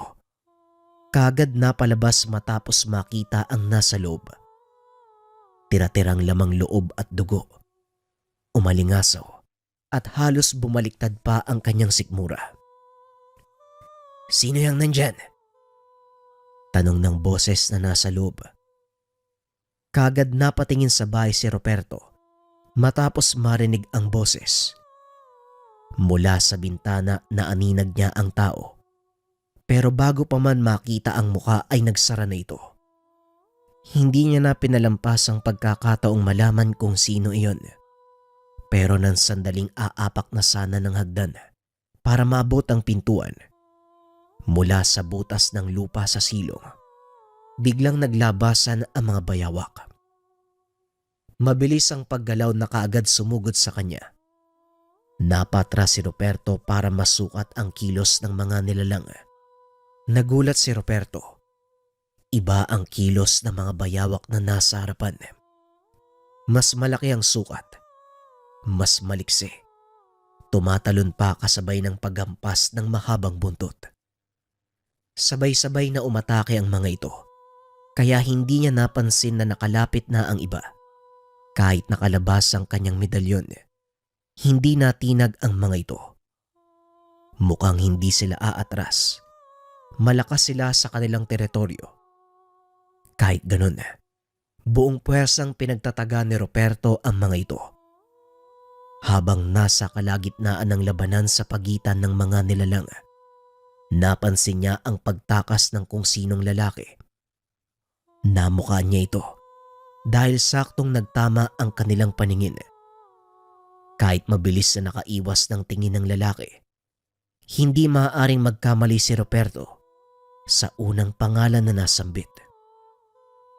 Teka, tama ba yun? Siya si Guring? Pinakiramdaman ni Ruperto ang medalyon. Wala itong ibang tinuro kung hindi si Mang Guring. Mahina pa itong napatawa dahil hindi kagad napansin na matagal niya na palang kilala ang aswang na hinahanap. Makailang ulit silang nagkakausap, nagkakasalubong, pero hindi niya ito napansin. Ngayong alam ko na kung sino ka. Simulan mo nang magdasal demonyo ka. Hindi kita sasantuin. Wika ni Ruperto matapos mapatay ang lahat ng bayawak na umaatake sa kanya. Sinundan nito ang daanan ni Guring. At dahil kabisado ang pasikot-sikot ng kakawyan, sa mismong bahay ng matanda na siya dumiretso. Pagkarating sa tahanan ni Mang Guring, wala na itong naabutan kung hindi ang pag-alingasaw ng napakabahong amoy. Bukas ang pintuan, kaya dire-diretso siyang pumasok. Sumalubong sa kanya ang napakaraming langaw. Maliit lang ang barong-barong na tinitira ni Mang Guring. Habang nasa loob si Ruperto, hindi mapakali ang medalyon. Umiinit ito at bahagya pang gumagalaw. Kaya mas tinalasan niya ang pandama. Ramdam nito ang aura ng namatay na tao sa lugar. Oh, Ruperto, nandito ka yata sa barong-barong ko. May paglilingkod ba ako? Tanong ni Mang Guring. Nagkikiskisan ang mga ngipin ni Ruperto. Sa wakas, nagpakita sa kanya si Mang Guring. Pangiti-ngiti pa. Kumuha ng 2 tasa. Nagtangkang magtimpla ng kape. Pero hindi kumagat si Ruperto sa munting palabas ng matanda. Bistado ka na, Mang Guring. Ikaw ang aswang, ang pinuno ng mga bayawak. Isa kang abwak. Wika ni Ruperto. Biglang nabitawan ni Guring ang bitbit na tasa. Kaagad itong nabasag. Patuloy na nakatalikod si Mang Guring sa kanya. Magaling ka rin, ano? Hindi ka agad kita napansin eh. Wika ni Ruperto. Isa lamang akong ordinaryong aswag, pero malakas ang taglay kong sabulag. Hindi ko akalain na mauhuli mo ko bandang huli. Tugon ni Mang Guring. Kumilos na si Ruperto. Bumuelo ng paghataw ng itak sa nakatalikod na matanda. Kaso nga lang kagad siyang nakailag. Laking gulat niya dahil naroon na ito sa pintuan. Nakangiti siyang nilingon. Pero huli na ng lapitan dahil muli na namang nawala. Hinanap niya sa labas. Subalit hindi na nakita. Dismayado niyang pinagtataga ang haligi ng tahanan. Hinalungkat ang bawat sulok ng tahanan. Pero bukod sa mga tira-tirang lamang loob at dugo na nagkalat, walang bagay na magagamit na maaaring gawing alas laban kay Mang Guring. Nang mga sandaling ito, Ang tanging nasa isip ni Roberto ay mano-manong hulihin ng matanda. Maigit ilang oras siyang nag-antay sa muling pagbabalik ni Mang Guring sa barong-barong. Pero walang nagpakitang matanda. Napagod sa kakahintay si Roberto at nakaramdam ng gutom. Hindi na kaya ng bayabas na nakukuha sa tabi-tabi. Kaya naman bumalik na siya ng tahanan. Mag-aalas 6 na noon. Nagsimula nang kumagat ang dilim sa buong paligid. Pagkarating sa tahanan, bumungad sa kanya ang grupo nila Jose na nag-uusap. Mukhang umaayos na uli yung panahon sa atin ah. Pansin nyo ba, magmula nung nakaraang gabi, wala pang bayawak na umatake uli. Sana nga magpatuloy na yung ganyan ano? Nakahinga ng maluwag si Roberto sa narinig. Kinakabahan din siya kanina sa pag-aakalang nilusob ng mga bayawak ang baryo habang wala siya. Nagmamadali si Roberto sa pagkain ng hapunan. Pagkatapos ay lumabas para balikan ang barong-barong ni Mang Guring. Baka sakaling naroon na ang matanda. Nang papalis na sana, tinawag siya nila Gilberto. Nagtataka sila sa palagi nitong pag-alis. Roberto, wag mo sanang mamasamain pero napapansin ko palagi kang umaalis eh. Saan ka ba nagpupunta? Alam niyo namang delikado sa baryo natin ngayon. Wika ni Gilberto. Hindi kaagad nakasagot si Roberto. Wala ni isa sa baryo nila ang nakakaalam na meron siyang tanga na medalyon. Palihim na pinipigilan ang aswang gamit ang lihim na karunungan. May kailangan lang akong asikasuhin. Yung lupain sa kabilang baryo gusto kong ibenta. Ganun ho ba? Mag-iingat po kayo ha. Wika ni Gilberto. Huwag niyong kalimutan magdala ng itak para may panlaban ho kayo. Paalala ni Tonyo. Ngumiti na lamang si Roberto. Nagmamadali siyang tumalikod para maabutan si Mang Guring. Nakalimutan niyang magdala ng salo. Mabuti na lamang maliwanag ang buwan na nagsisilbing liwanag sa pagdaan sa masukal na kakawyan. Narating ni Roberto ang bahay ni Mang Guring. Habang papalapit, unti-unting nagiinit ang medalyon. Inilabas niya ito mula sa ilalim ng damit. Dire-diretsyong naglakad. Huminto siya sa harapan ng tahanan. Tahimik ang paligid, pero hindi may pagkakaila ang banta ng panganib. Tinawag ni Roberto si Mang Guring. Hindi ito sumasagot. Alam niyang nasa loob lang ang matanda. Mula sa bintana sa gawing kanan ng tahanan, kapansin-pansin ang anino ng taong nakatayo. Alam kong nandyan ka lang, Mang Guring. Bakit hindi ka lumabas nang makapag-usap naman tayo? Tanging ihip ng hangin ang sumagot sa kanya. Napabunot ito ng itak matapos maamoy ang banta sa paligid. Hindi siya nagkamali. Makalipas lang ang ilang sandali, naglabasan ang mga bayawak. Namumula at nanlilisik ang mga mata. Kumpara sa mga naunang nakasagupa, higit na mas malakas at malikse ang kilos ng mga ito. Hindi naman siya nagpadaig. Sinikap na masabayan ang galaw ng mga nilalang. Habang nakikipaglaban sa mga bayawak, naririnig niya ang nakakarinding halakhak ni Guring na ngayoy malinaw nang nakikita. Nakadungaw ito sa bintana. Sinabihan na kita, Roberto eh. Kung ayaw mong matikman ng maaga ang kamatayan, sana hindi ka na lang nagkaroon ng lakas ng loob. Tignan natin kung sino ang unang mahahatak ng karet ni kamatayan. Tugon ni Roberto. Matapos mataga ni Roberto ang bayawak na kumapit sa kaliwang binti. Kagad siyang tumakbo papasok sa loob ng tahanan para pasukin si Mang Guring. Pero mabilis siyang hinarang ng ibang bayawak. Tumalon ito sa kanya at natumba. Nakabango naman kagad. Pinagtuunan muna ng pansin ang mga nilalang na pumipigil sa kanya. Nang maubos ang mga nakaharang, muli na namang nawala si Mangguring. Ilang beses nang nilibot ni Ruperto ang tahanan pero wala doon ang matanda. Naisip niya na baka pumunta sa kubo kung saan unang natagpuan. Walang pag-aalinlangan namang binaybay ni Ruperto ang daan papunta sa lugar. Naroon nga si Mangguring.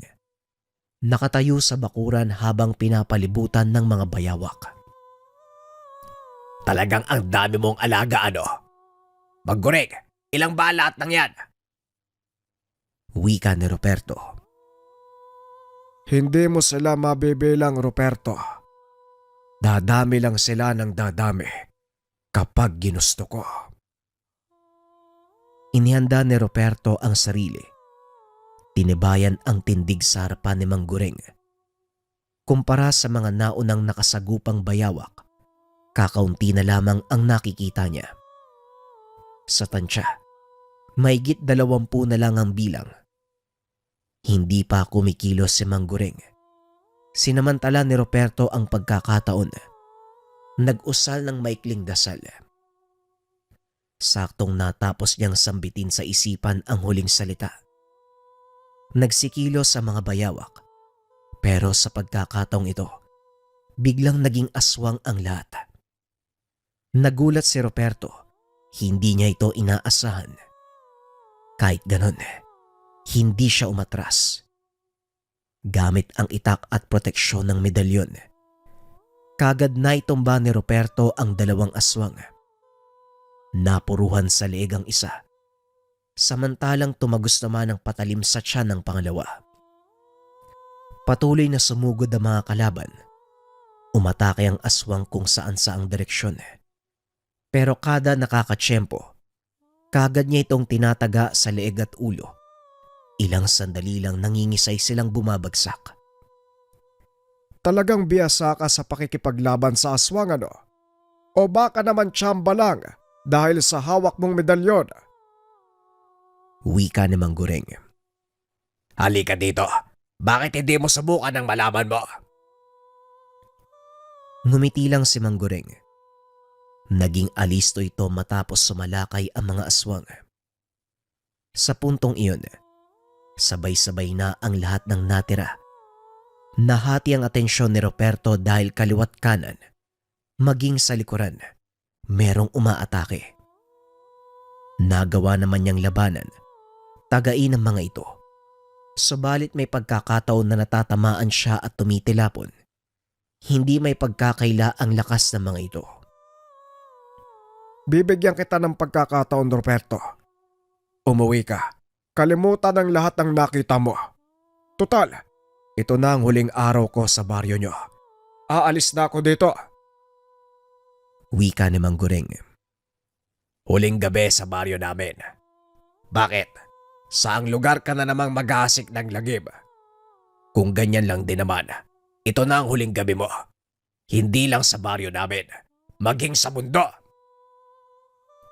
Wika ni Ruperto. Kagad sumugod si Ruperto. Pinagtataga ang aswang na sumasalubong. Mas lalong nag-init ang medalyon. Mas lalo ring nangibabaw sa kalooban na mapatay ang bawat aswang na nakapaligid, kabilang na si Mangguring. Sa kabutiang palad at sa tulong ng medalyon, nagawa niyang itumba ang mga aswang. Sa pagkakataong iyon, siya at ang matandang aswang ang nakatayo. Ano na, Mangguring? Titingin ka na lang. Wika ni Ruperto. Hindi na nagsalita ang matanda. Nag-anyong aswang si Mangguring. Walang pasabing sumugod kagad kay Ruperto. Mabuti na lang nakabalanse ito, kaya naiwasang mabagok ang ulo sa nagkukumpulang bato sa tabi. Sa napapansin niya, iniiwasan ni Mangguring na mapalapit sa medalyon. Puro kalmot ang binabatong atake. Sunod-sunod sabay iwas, lalo na kapag malapit nang lumapat sa kanya ang medalyon. Nang makaisip ng paraan si Ruperto, hindi na siya nagpatumpik-tumpik. Hinubad ni Ruperto ang kwintas ng medalyon at saka maigpit na pinulupot sa kanang kamao. Pagkatapos tsumempo, nang makasilip ng pagkakataon, paulit-ulit niyang sinuntok ang matanda. Nang tumama ang medalyon sa mga mata ng aswang, nawalan ito ng paningin. Pasuray-suray na lumayo pero hindi hinayaan ni Ruperto na makatakas. Sinundan niya ang galaw nito. Tinaga sa likuran. Malakas itong napaangil. Ano na bang Gureng? Pinaikot mo kaming lahat ha. Pinagtatanggol pa naman kita sa mga kababaryo. Pero ikaw pala ang salot. Wika ni Ruperto. Muli niyang tinaga ang aswang sa binti at paa upang hindi na muling matakasan. At dahil hindi na makakilos ng maayos si Mang Gureng, naging pabor kay Ruperto ang pagkakataon. Itinali niya sa leeg ng matandang aswang ang medalyon. Bumalik naman ito sa pagiging tao at nangisay. Hindi nagtagal ay tumigil sa paghinga. Naupo si Mang Ruperto. Nakahinga ng maluwag. Ilang sandali pa napatitig ito sa naninigas at nanlalamig na bangkay ni Mang Gureng. Hindi man sila gaanong malapit nung nabubuhay pa ito. Pero dahil halos magkakakilala lahat ng tao sa baryo at likas ang pakikitungo sa kapwa, itinuturing niya pa rin itong kaibigan. Ilang minutong natulala si Ruperto. Nagpalipat-lipat pa ang paningin sa bangkay ng mga aswang na nagkalat sa harapan. Tumayo na rin siya pagkatapos. Kinuha ang medalyon. Pinahiran at tinanggal ang mga mantsa ng dugo. At saka ibinalik sa pagkakasabit sa sariling leeg ang medalyon. Binitbit niya ang itak. Naglakad pa uwi. Lumipas ang gabing iyon. Wala nang mga bayawak na umaatake sa lugar. Wala na si Mang Gureng na nag-uutos sa mga nilalang. Walang nakakaalam na si Ruperto ang nakapatay sa aswang. Kinabukasan, nagulantang na lamang ang lahat. Natatarantang dumating ang isang magkakahoy. Dala-dala ang nakakakilabot na balita. Sa kakao yan! Sa kakao yan! Bakit? Ano meron? May aswang! May bangkay ng aswang! Nagdalawang isip sina Jerry kung maniniwala ba o hindi. Hindi malinaw ang pananalita ng magkakahoy. Tila ba baliw ang dating sa kanila. May bangkay! May bangkay ng aswang sa kakao yan! Marami! Muling wika ng magkakahoy. Puntahan na lang kaya natin para malaman. Wika ni Jose. Pwede naman pero kapag hindi totoo, babalikan ka namin ha. Siguraduhin mo lang na hindi kami magsasayang ng oras. At dahil binanggit ng magkakahoy na aswang, nagdala ng panlaban katulad ng patalim ang grupo nila Jerry. Pagdating sa kakawyan, ganun na lamang ang pagbaliktad ng sikmura nang makita ang nakabalandrang bangkay ng mga aswang. Nasa malayo pa lang sila, subalit naaamoy na ang alingasaw. Kanya-kanya sila ng pag-uunahan sa pag-alis. Ibinalita ang natagpuan. Habang kinakalat ang balitang iyon, kalmado lang si Ruperto na humihigop ng kape. Nagkunwari itong walang ideya sa nangyari nang lapitan siya ni Jose para masabihan. Naku Mang Ruperto, mabuti ligtas ka nakauwi no. Doon sa kakauyan ang daming bangkay ng aswang. Hindi na namin nilapitan, sobrang tapang ng amoy. Oo nga, Mang Ruperto. Buti ligtas kayo nakauwi ano. Anong oras ho ba kayo dumating? Basta kanina bandang alas 5 lang, maliwanag na, payapa ang paligid. Kaya naman pala. Anong gagawin sa mga bangkay? Umaabot na nga dito yung amoy oh. Kanya-kanya sa pagtakip ng ilong ang mga tao matapos kumalat sa hangin ang napakasangsang na amoy. Dahil nababahala na rin ang karamihan sa posibleng maging dulot nito. Labag man sa kalooban ng mga kalalakian, ayaw nilang humawak ng bangkay lalo na ng aswang. Napagpasya nilang magtulungan at iligpit ang mga ito. Nakiisa si Mang Ruperto sa kanila. Bago pa man makita ang bangkay ni Mang Guring, kagad niya itong isinilid sa sako, itinambak sa mga bangkay. Habang tinatabunan ng lupa ang mga katawan, dahan-dahang nagsagawa ng orasyon si Mang Ruperto. Tahimik lamang siya para hindi na maging banta sa buhay ng tao ang mga bangkay, kahit pa umalingasaw ang amoy nito. At ang pinaka nakakatakot, ang muling pagbuhay ng mga aswang. Pagkatapos mailibing, sunod nilang sinunog ang barong-barong at kubo. Matapos matagpuan ang tira-tirang lamang loob. Nakuha naman ng lahat ang ibig sabihin ng lugar. Nasagot ang tanong tungkol sa mga bayawak. Kaya naman pala eh. Hindi normal na bayawak yung mga yun. Mga aswang yun eh. Wika ni Gilberto. Naku, kung sino man yung pumatay sa mga bayawak, pati na rin dun sa nag-uutos. Maraming salamat talaga. Habang naglalakad pabalik ng tahanan, hindi mapigilan ni Ruperto na makaramdam ng gaan sa kalooban. Sa wakas, muli siyang nakatulong sa mga tao sa lihim na paraan. Laking pasasalamat niya sa medalyon. Ito ang pinaka naging susi upang makalaban ang mga nilalang, upang mapatay ang mga bayawak, pati na rin ang nag-uutos sa kanila na isang aswang. Lumapit sa dalawa. Sa ngayon, papalampasin ko ang ginawa mo. Pero sa oras na maulit, hindi lang ikaw ang... Hindi na ituloy ni Aling Lourdes ang sasabihin dahil biglang kinalas ni Mauro ang kadena sa kanyang braso. Ano manang? Ituloy mo. Ang ayoko sa lahat yung tinatakot ako at pinagbabantaan ng mga taong malapit sa akin. Mambabarang ka, hindi ba? Yon ang kumakalat na balita dito sa bayan. Pwes, wala akong pake. Wika ni Mang Mauro. Nanlaki ang mga mata ni Mang Enaro dahil nakita nitong unti-unting nagbabaga ang kadenang hawak ng binata. Maging si Aling Lourdes, napaatras nang mapansin ito. Umalis na kayo dito, Kapitan. Pakiusap, alisin mo dito ang binatang yan. Wika ni Aling Lourdes. Dali-daling hinila ni Mang Enaro ang binata.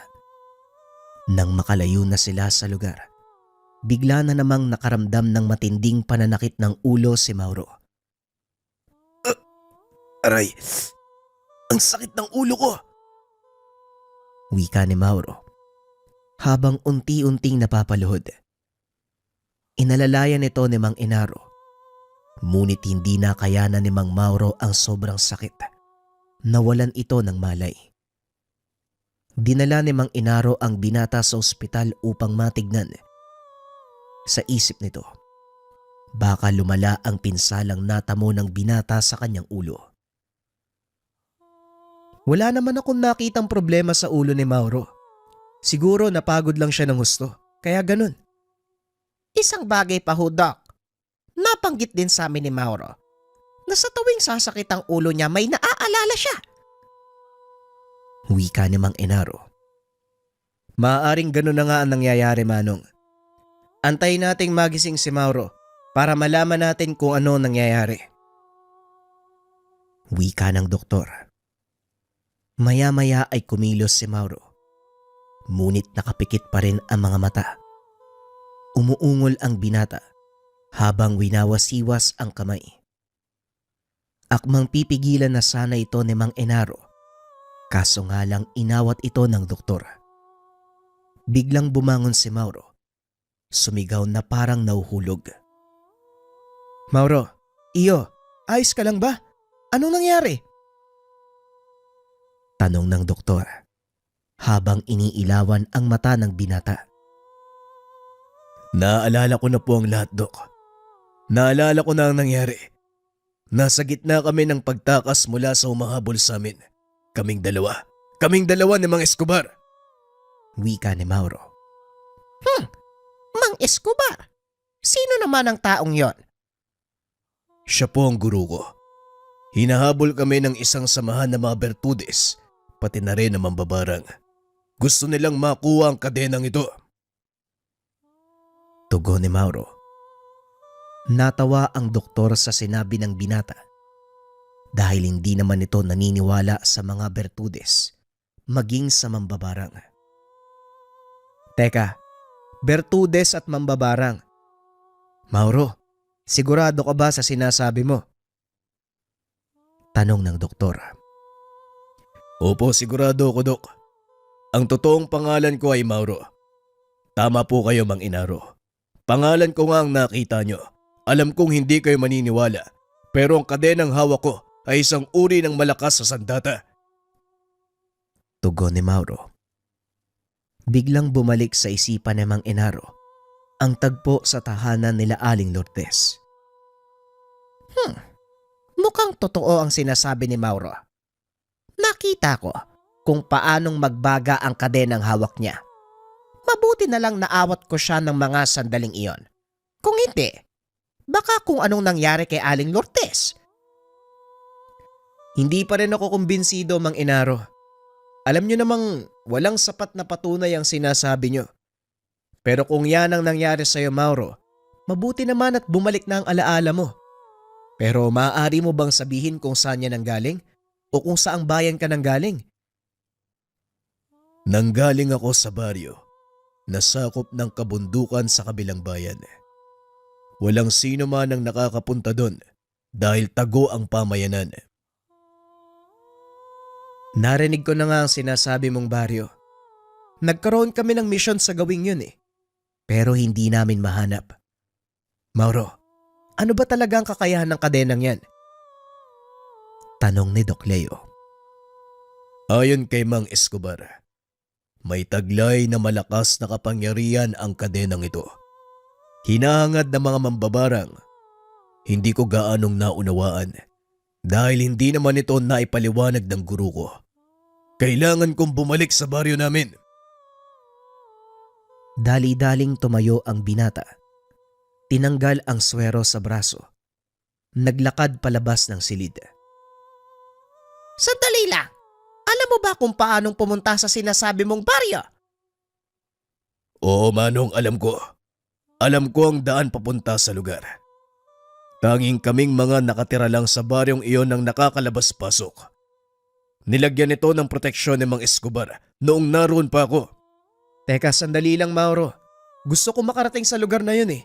Maaari mo ba akong isama? Wika ng doktor. Ang totoo, maaari kong kailanganin ng tulong mo doon, Doktor. Walang modernong manggagamot ang nakakapasok sa lugar. At kung sakaling may nakaligtas sa pagsalakay ng mga kalaban, kailangan nila ng medikal na atensyon. Teka, sandali lang. Ayusin ko lang mga gamit ko, Mauro. Huwag kang mag-alala. Sanay ako sa bundok. Hindi ako magiging pabigat sa'yo. At nga pala, isasama ko ang kapatid kong militar para may makatuwang tayo sa pagbubuhat. Wika ni Doc Leo. Walang problema, Doktor. Magkita na lang tayo sa bahay ni Mang Inaro. Kailangan ko silang kausapin. Matapos makipag-usap sa doktor, dali-daling umuwi sila Mang Inaro. Doon nila ay pinagpatuloy ang usapan. Kailangan kong gawin ang bagay na ito, Manong. Sana maintindihan nyo. Nagpapasalamat ako sa pag-aalaga nyo sa akin. Huwag po kayo mag-alala. Sa oras na matapos ko ang mga dapat gawin, siguradong babalik ako. Wika ni Mauro. Nauunawaan ko, Mauro. At hindi kita pipigilan. Noon pa man, alam ko na may nangyari na sa iyo. At may mga bagay kang kailangan tapusin. Kaya sige na, lumakad ka na. Nandito lang kami nag-aantay sa iyo. Tugon ni Mang Inaro. Kinabukasan maagang dumating si Doc Leo, pati na rin ang kapatid na si Martin. Nakahanda na kami, Mauro. Ano, lalakad na ba tayo? Tanong ng doktor. Sandali lang po. Kumain po muna kayo ng agahan, oh. Malayo ang lalakbayin nyo. Ipinaganda din kita ng baon mo, Mauro. Wika ni Ella. Tumayo si Mauro. Sinundan nito papasok ng tahanan. Ella, ayoko nang tawagin kang ate. Napagtanto ko, ilang buwan lang ang layo mo sa akin. Huwag kang magalala. Babalik ako. Tatapusin ko lang ang lahat ng gawain. Wika ni Mauro habang hawak ang kamay ng dalaga. Siguraduhin mo lang na babalik ka, ah. Kapag hindi mo tinupad yung pangako mo, susunduin kita. Tugon ng dalaga. Napangiti naman ang binata sabay kamot ng ulo. Oo na, babalik ako. Huwag kang mag-alala. Pag-uusap ng mga ito.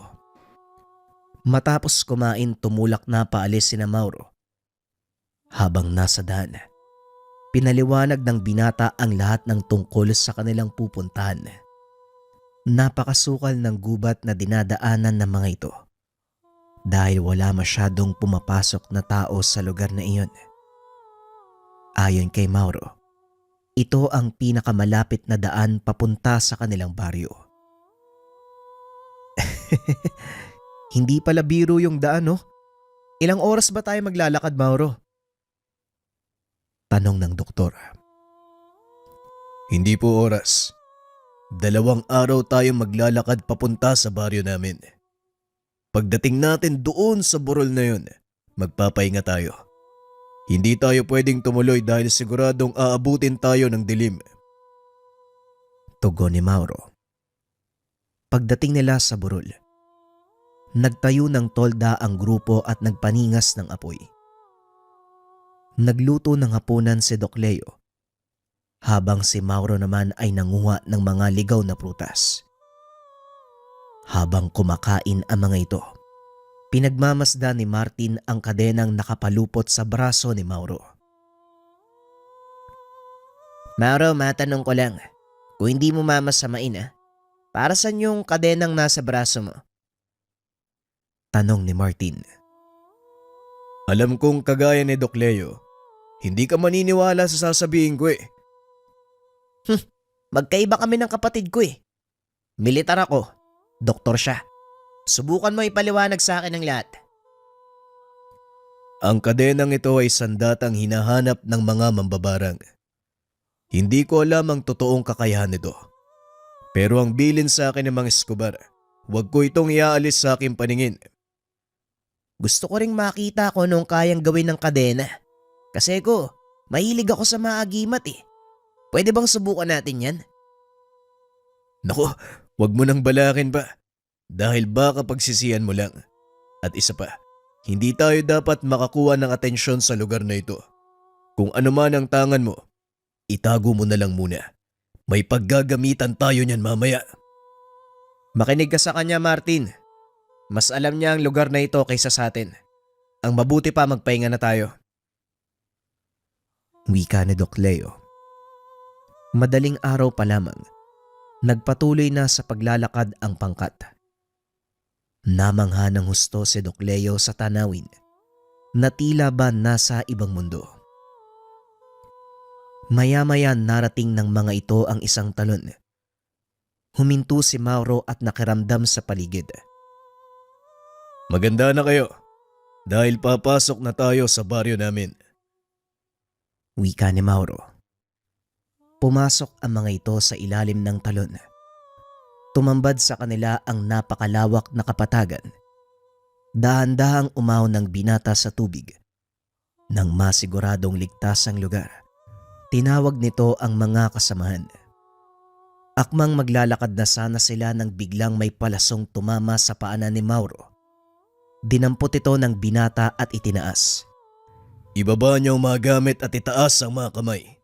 Martin, itapon mo sa malayo ang baril mo. Wika ni Mauro. Maya-maya ay naglabasan sa mga talahib ang ilang kalalakihan na may hawak ng pana. Nakabahag ang mga ito na parang mga sinaunang katutubo. Totoo pala ang sinasabi ng mga kasamaan ko. May nabubuhay pang mga netibo sa lugar na ito. Wika ni Doc Leo. Huwag kayong magsasalita. Akong bahalang makipag-usap sa kanila. Wika ni Mauro. Nilapitan ito ng isa sa mga katutubo. Pinagmasdang mabuti. Biglang sumigaw ang katutubo. Ibang lengguwahe na tila may pangalang tinatawag. Maya-maya ay may matandang lumabas. Nanlaki ang mga mata ni Mauro dahil ang matandang ito walang iba kung hindi si Mang Escobar. Hindi nga ako nagkamali. Alam kong makakabalik ka ng ligtas. Wika ni Mang Escobar. Hindi. Hindi ko rin po inaasahang makikita kayo uli, guro. Pasensya na. Natagalan ako sa pagbalik. Dahil nawala ho yung alaala ko. Tugon ni Mauro. Ipinakilala nito ang mga kasama. Dinala sila ng mga katutubo sa baryo. Hindi makapaniwala si Leo dahil nanatiling buo ang makalumang sibilisasyon ng mga katutubo sa lugar. Maraming nangyari simula nang mawala ka sa baryong ito. Nagawa ko lang makaligtas nung araw na yon sa tulong ng mga katutubo. Kung hindi dahil sa kanila, malamang hindi mo na ako maabutang buhay.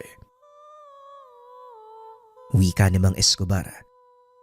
Habang papasok ng nayon, sinalubong sila ng isang matandang babae. Masaya ko at nakabalik na muli ang sandata ni Apo at Lau sa totoo niyang tahanan. Halika, marami tayong pag-uusapan. Wika ni Tandang Felisa. Lola Felisa, ikinagagalak ko kayong makilala. Masaya ako't naabutan ko pa kayong buhay. Mabuti na lang. Natagpuan ng mga mangangasong tagbanwa ang maestro mo. Kung hindi, malamang nahuli na ito ng mga kalaban at siguradong hindi na kayo magkikita. Tugon ni Tandang Felisa. Maaari niyo po bang ipaliwanag sa akin ang nangyari? Alam niyo naman ang ugali ni Guro, hindi ba? Hindi nagsasabi yan. Mahabang salaysayin, Maura. Pero nalagay din sa panganibang buhay ng guro mo.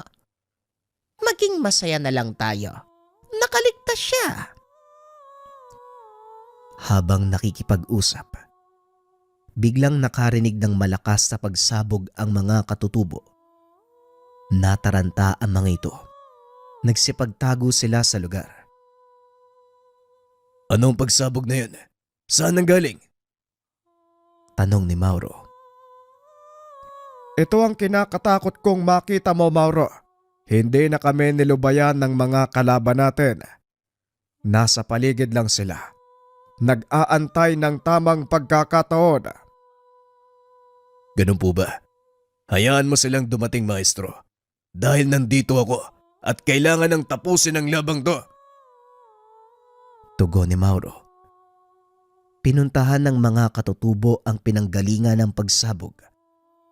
Nakita ang mga armadong kalalakian. Nasusunog na ang malawak na damuhan at may ilang katao ding nakahandusay sa lupa. Siguradong alam nila na nandito na ang sandata. Sa pagkakataong ito ay hindi na sila mapipigilan. Haharapin natin sila, maestro. Ito na siguro ang panahon para ipakita sa kanila ang kapangyarihan ng kadenang ito. Tugon ni Mauro. Sabay takbo papunta sa mga kalaban. Nanlaki ang mga mata ni Martin nang makitang biglang nagliyab ang hawak nitong kadena. Nagulat ang mga kalaban nang biglang lumitaw si Mario mula sa kakauyan. Iwinasiwas ni Mauro ang kadena at ang bawat matatamaan nito, natutupok. Hindi akalain ng mga ito na mamamalas nila ng tuluyan ang kapangyarihan ng kadena ni Apo Adlaw. Nakita ni Mauro ang ina ni Berto na si Aling Lourdes. Napagtantong kabilang ito sa mga taong naghahangad na makuha ang makapangyarihang sandata. Nagkita tayo muli. Hindi ko inaasahan sa ganitong pagkakataon. Totoo nga ang sinasabi nila. Isa ka sa mga mambabarang na naghahangad ng sandatang ito. Tama ka. Kayang mabuti pa. Isuko mo na ang sandata at huwag mo nang gawing komplikado ang lahat. Walang sino man sa inyo makakakuha ng sandatang ito. Dadaan kayo sa akin bago nyo mahawakan ang kadena ni Apo Adlaw. Wika ni Mauro. Sa pag-uutos ni Aling Lourdes, nagsipagsugod ang mga tauhan. Mag-isang sinalubong ni Mauro ang bugso na mga kalaban. Anong magagawa mong mag-isa? Nagsasayang ka lang ng pagod. Hindi ka mananalo sa mga tauhan ko. Wika ng ginang. Nakipagpalitan ang binata sa mga mandirigmang mambabarang. Tila kinain ng matanda ang kanyang sinabi. Dahil wala ni isa sa mga ito ang magawang makalusot sa kanya. Maging si Aling Lourdes, hindi na pinalampas ng binata. Tuluyang tinapos ang laban sa loob ng ilang minuto. Ang pagkakamali lang nila, masyado silang nagpakampante na hindi magagamit ni Mauro ang sandata. Matagal kong sinanay ang batang yan para sa ganitong pagkakataon dahil siya lang ang may sapat na kakayahan para palabasin ang kapangyarihan ng kadena ni Apo Adlaw. Hindi makapaniwala si Martin at Doc Leo sa mga nasaksiyan. Tila nanonood ang mga ito ng pelikula. Ang pinagkaiba lang, ramdam nila ang bawat bugso at pagsabog. Pambihira, sa buong buhay ko. Ngayon lang ako nakakita ng ganitong hiwaga. Wika ni Doc Leo. Ako din kuya. Mabuti na lang nakinig ako sa sinabi mo. Matapos ang kaganapan, nanatili ng ilang araw sa baryo si Mauro. Tinignan ni Doc Leo ang kalagayan ng mga katutubo. Laking gulat nito dahil sa kakulangan ng modernong medisina, nanatiling malusog ang pangangatawan ng mga ito. Kamangha-mangha, malusog ang pangangatawan ng mga katutubo kahit ang mga nakakatanda at bata. Matapos maisagawa ang misyon, nagpaalam si Mauro na babalik sa kabayanan. Hindi naman ito hinadlangan ng maestro. Isa lang ang nais nito para sa binata. Yon ay magkaroon ng simpleng buhay. Ito ang pangarap kong buhay para sa iyo, Mauro. Sige, humayo ka ng payapa sa kabayanan, ngunit sa isang kondisyon. Ano po yan, maestro? Panghawakan mo at ingatan ang kadenang yan. Wala na kaming kakayahang pangalagaan pa ang sandata. Mas makakabuti kung sa kamay ito ng taong biniyayaan ng kapangyarihan ng mga bathala. Maraming salamat po, maestro. Hindi ko po kayo bibiguin. Pag-uusap ng dalawa. Matapos ay nagpaalam na ang mga ito. Minabuti ng doktor at ng kapatid na isikreto ang lokasyon ng baryo upang mapanatili ang kaayusan at ang nakasanayang pamumuhay ng mga nakatira. Laking tuwa naman ni Ella nang makita nitong paparating si Mauro at Doc Leo. Tinupad ng binata ang pangako sa dalaga at sa paglipas ng panahon ay nagbuo ng pamilya. Ginamit ng binata ang angking kakayahan upang protektahan ang kapayapaan ng barangay na noon ay nasa ilalim ng kanyang pamumuno. Nang magretiro si Mang Enaro, pinili ng binatang tumakbo ng kapitan dahil na din sa ipinakita nitong kabutihan sa mga tao nanalo ang binata. Minsang naging pugad ng rebelde ang kanilang barangay. Ngunit simula nang malaman nila ang kakayahan ni Mauro, unti-unti silang nag-alisan hanggang sa tuluyang mawala. Si Doc Leo naman ay nilipat ng destino. Maging si Martin ay hindi na muling nakita ng binata. Gayunpaman, pinanindigan ng mga ito ang pangako na walang pagsasabihan ng tungkol sa mga kaganapan. Sa paglipas ng mga taon, patuloy na iningatan ni Mauro ang kapayapaan ng kanyang barangay hanggang sa sumapit ang dapit hapon sa buhay. Ipinagpatuloy ng kanyang anak ang pangangalaga sa kadena. Itinago nila ito sa isang lugar na walang makakaalam kung hindi ang kanilang ama. At yon ay ang baryo ng mga tagbanwa sa gitna ng kabundukan. Minabuti nilang ibalik sa orihinal nitong tahanan ang kadena ni Apo Adlaw. Nang sa ganun, mapangalagaan ito at hindi mapasakamay ng masamang loob. Sa paglipas ng taon, tuluyang naglaho ang kwento tungkol kay Mauro. Kasabay nito ang paglalaho ng sandata. Hanggang sa naging alamat na lang ito na palaging binabalik-balikan ng mga apo ni Mauro. Sa kasalukuyang panahon, halos wala na sa mga bagong henerasyon ang nakakaalam tungkol sa kadena na pagmamay-ari ni Apo Adlaw. Sa tuwing maririnig nila ang kwentong ito, iisa lang ang pumapasok sa isipan. Ito ay kwentong likha ng malikot na kaisipan ng ating mga ninuno. Gayunpaman, para sa angkan ni Mauro na nakakaalam ng buong katotohanan, mananatiling buhay ang kwento ng kanilang pamilya kung paanong napunta sa kanilang pangalaga ang kadena ni Apo Adlaw.